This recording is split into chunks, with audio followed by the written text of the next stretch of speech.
do a video on the antenna ground wire. We include this with all of our kits now. It's got 2 terminals. The 3/4 inch diameter red terminal goes over the NMO connector, which this is an NMO connector.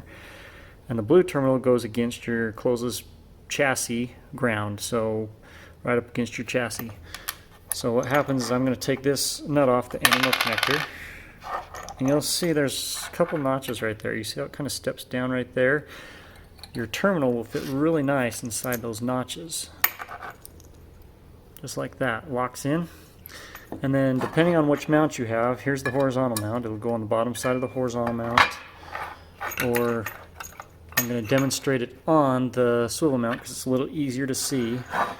And then make sure the gasket side is down on the NMO brass nut. And then you'll want to line these up so it's right in that crevice right there, and just tighten it down. And you'll see that then you'll take a crescent wrench and just give it that last little snug, and then you can put your antenna right on top of it. And then what you'll do is you'll take this to the closest body ground, and you might have to scrape a little paint off so this makes good contact with your chassis, and put it against your chassis, and that's the antenna ground.